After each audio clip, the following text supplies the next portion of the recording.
"Sir, this section is for veterans only." The security guard's voice was firm, polite, but absolute. The old man in the faded flannel shirt and worn jeans just nodded slowly, his weathered hands still holding the museum brochure he'd picked up at the entrance. His eyes one last time scanning the wall behind the velvet rope.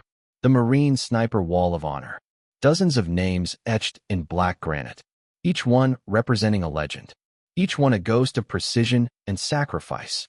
He didn't argue, didn't explain, didn't even look frustrated.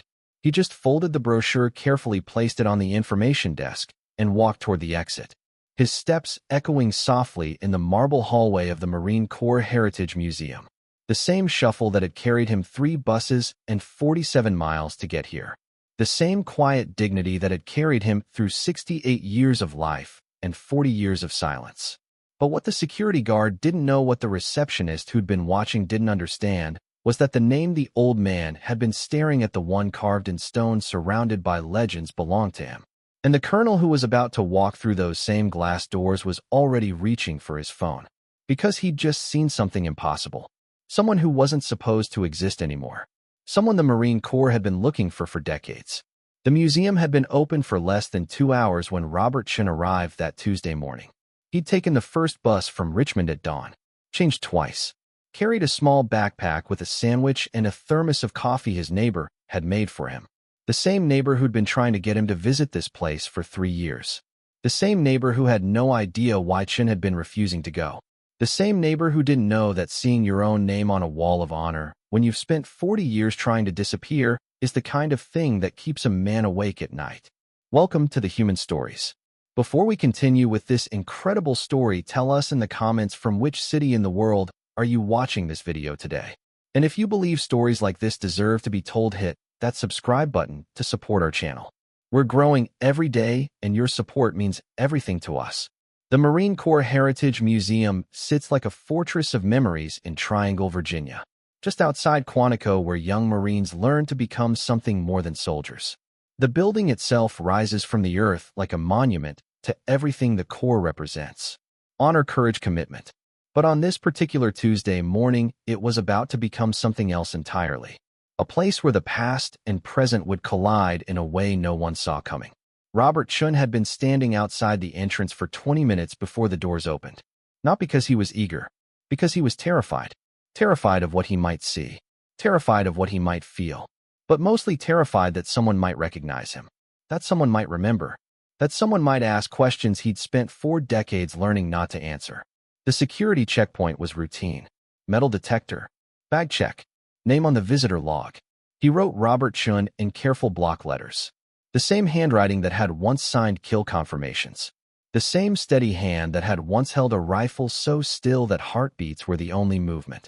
But the young Marine scanning his ID didn't notice the way Chun's eyes avoided the camera.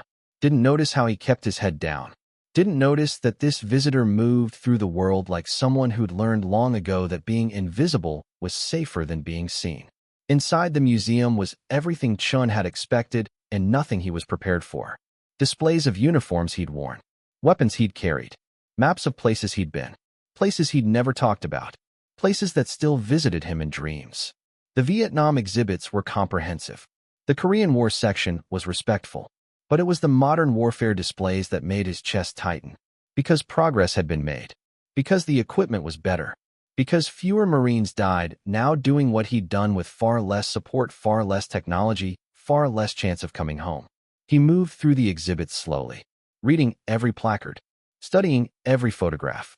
An old man taking his time in a museum. Nothing unusual about that. Nothing that would draw attention.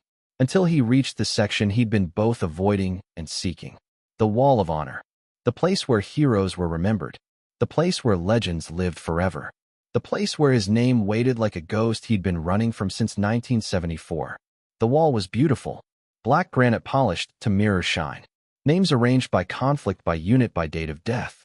Because that's what they thought. What they'd always thought. That Staff Sergeant Robert Chun had died in Vietnam. That his body had never been recovered. That he'd been killed in action during a classified mission that officially never happened. The paperwork said so. The records confirmed it. The death certificate was signed. The insurance paid out. The flag was folded and presented to parents who'd grieved for a son who was still breathing. But Chen knew better. Chen knew the truth. Chen knew that sometimes the only way to serve your country is to disappear from it completely. To let yourself be declared dead so that the mission stays classified. So that the program stays secret. So that the other snipers stay safe. So that the war can end without anyone ever knowing how close it came to lasting forever. The velvet rope was there for a reason. This section was sacred. This section was for people who'd earned the right to be here. People who'd served. People who'd sacrificed. People who'd bled. And Robert Chun had done all of those things. But he'd also done something else. He'd let the world forget he existed. He'd let his country bury him in paperwork while he buried himself in a life so ordinary that no one would ever suspect what he'd been. The security guard was just doing his job. The same job he'd done for 3 years. Watching for people who didn't belong. Protecting spaces that deserved protection. Making sure that honor stayed honored. He'd seen Shin standing there for 5 minutes. Noticed how he kept staring at one particular name. Noticed how his hands were shaking. Noticed how tears were starting to form in eyes that had seen too much. Sir, this section is for veterans only. The words came out automatically. Policy was policy. Rules were rules. The museum had procedures for a reason. And this old man in civilian clothes with no veteran identification, with no military bearing, with no obvious connection to the Corps, was clearly in the wrong place. The security guard expected an argument. Expected indignation. Expected the kind of confrontation that happens sometimes when civilians got too close to spaces that weren't meant for them. Instead, Shin just nodded. Just folded his brochure. Just walked away. Like he was used to being told he didn't belong. Like he'd heard it before. Like he'd accepted long ago that there were places he couldn't go, and people he couldn't be, and stories he couldn't tell. But 30 seconds after Chun left the building, Colonel Marcus Williams walked through the same doors. Williams was visiting from Pentagon. Routine inspection. Standard protocol. But Williams was also something else. Williams was the grandson of a Marine who'd served in Vietnam. Williams was a historian. Williams was someone who'd spent his entire career studying the legends of the Corps. And Williams knew things about Vietnam that weren't in the official records. Things about programs that never officially existed. Things about snipers who'd been so effective that their existence had been classified beyond top secret. Williams had been studying the Wall of Honor for 10 minutes when he saw it. A name that made his blood freeze. Staff Sergeant Robert Chun. Listed among the Kia. Listed among the missing. Listed among the heroes who died for their country. But Williams knew better. Williams had seen the classified files. Williams knew that Robert Chun hadn't died in Vietnam. Williams knew that Robert Chun had been extracted alive. Williams knew that Robert Chun had been debriefed, disappeared, relocated, and sworn to secrecy, so complete that even his death had been fabricated. And Williams also knew something else. Something that made him run toward the parking lot with his heart pounding. He knew that Robert Chun had never been officially notified that his service had been declassified. Never been told that he was allowed to exist again. Never been informed that the program had ended and the secrecy lifted and the 40 years silence finally broken. The man in the flannel shirt was halfway across the parking lot when Williams caught up to him, moving slowly but steadily toward the bus stop, still carrying himself with the slight hunch of someone who'd learned to make himself smaller, still avoiding eye contact with strangers, still living like a ghost even though he'd been granted permission to live again. "Sir," Williams called out. The word echoed across the empty asphalt. Chin didn't turn around, didn't speed up, didn't acknowledge the voice behind him. Because for 40 years turning around when someone called sir had been dangerous. For 40 years responding to authority had been forbidden. For 40 years the only safety had been in remaining invisible. "Sir, please." Williams tried again. This time Chin stopped. Turned slowly. Saw the uniform. Saw the eagles on the collar. Saw something in the officer's eyes that looked like recognition, mixed with respect, mixed with something that might have been relief. "Are you Robert Chin?" Williams asked the question quietly, respectfully, like he was asking about something sacred, something that deserved reverence. Chin looked at him for a long moment, studied the uniform, studied the face, studied the way this colonel was standing at attention without being asked, and slowly, carefully, like someone admitting to a crime he'd been hiding for decades. Chin nodded. "I need you to come back inside," Williams said. "There's something you need to see, something you need to understand, something that's been waiting for you for a very long time." They walked back into the museum together. The colonel and the ghost. The officer and the legend. The man who knew the truth and the man who'd been living it. The security guard saw them coming and stepped aside, confused but respectful. Policy might be policy, but when a full colonel escorts a visitor personally, the rules tend to bend. Williams led Chun back to the wall of honor, back to the section behind the velvet rope, back to the place where heroes were remembered. And then Williams did something that made everyone in the area stop and stare.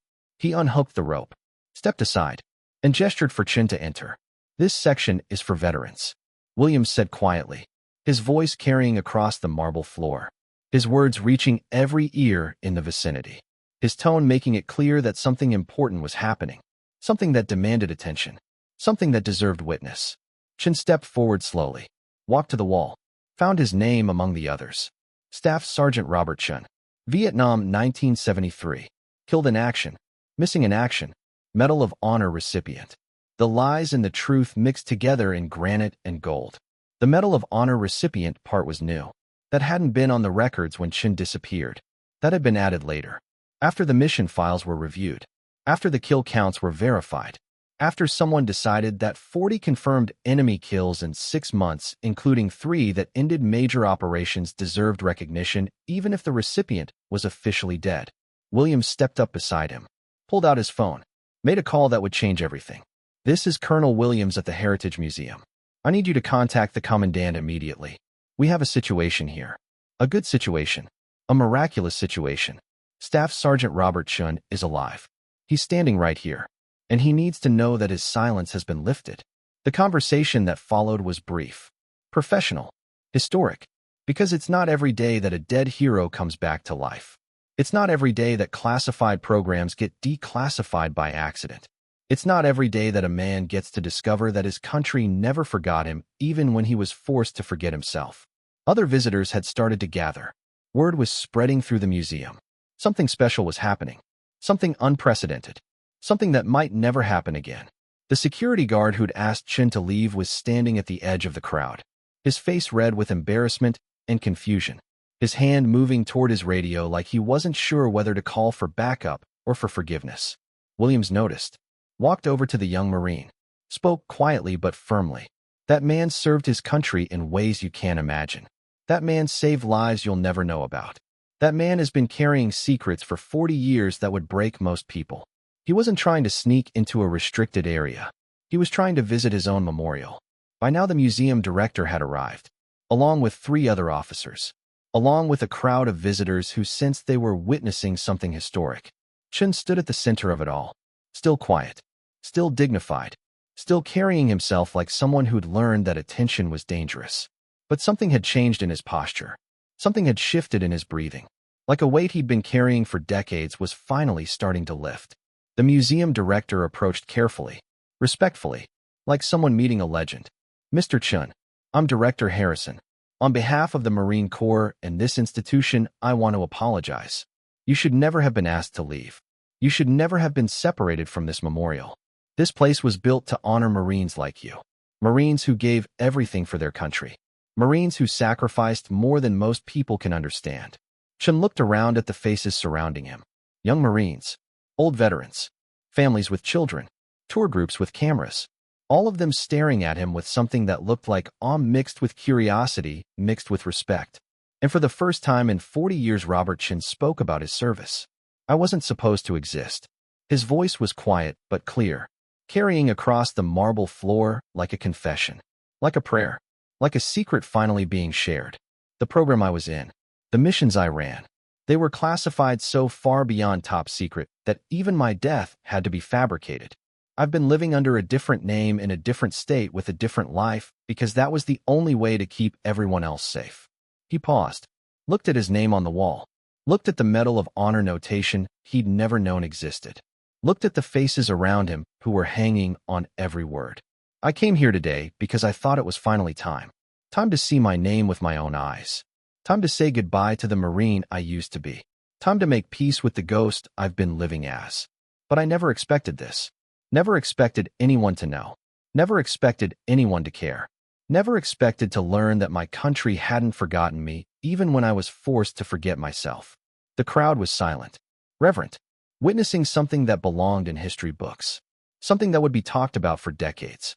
something that proved that heroes don't always wear uniforms. Sometimes they wear flannel shirts and carry bus schedules and spend 40 years living in silence because that's what duty requires. Colonel Williams stepped forward again, pulled out his phone again, made another call, this time to someone even higher up the chain of command. This time to someone who could authorize something extraordinary. This time to someone who could right a wrong that had been 40 years in the making. The conversation was brief, professional, historic. When Williams hung up, he was smiling. Not the kind of smile that comes from good news. The kind of smile that comes from justice, from recognition, from a system finally working the way it was supposed to work. Mr. Chun, Williams said formally, by order of the Commandant of the Marine Corps, you are hereby invited to be our guest of honor at next month's Medal of Honor ceremony. Your decoration will be presented personally. Your service will be recognized publicly. Your sacrifice will be honored appropriately. And your silence will finally be allowed to end. The applause started slowly. One person clapping, then another, until the entire section of the museum was filled with the sound of recognition, of respect, of 40 years of hidden service finally being acknowledged. Chun stood at the center of it all, tears streaming down his weathered cheeks, his hands shaking with emotion he'd been holding back for decades. But the moment that broke everyone's heart came next, when the security guard who'd asked Chun to leave stepped forward, came to attention, rendered a perfect salute, and spoke in a voice thick with emotion. Staff Sergeant Chun, I'm sorry, sir. I didn't know. I should have known. But I'm honored to have met you, sir. Honored to have learned from you, sir. Honored to serve in the same corps you served in, sir. Chun returned the salute slowly, properly, like muscle memory that had never been forgotten, like training that had never faded, like honor that had never diminished. And then he did something that made everyone in the room understand what leadership really looked like. He extended his hand to the young Marine, shook it firmly, and spoke words that would stay with that security guard for the rest of his career. You were doing your job, Marine. You were protecting something sacred. You were honoring the rules that keep honor meaningful. Don't apologize for that. Be proud of that. Be proud of serving in a corps that protects its heroes even when it doesn't recognize them. Be proud of wearing a uniform that means something. Be proud of carrying on traditions that matter. The ceremony that followed was impromptu but perfect.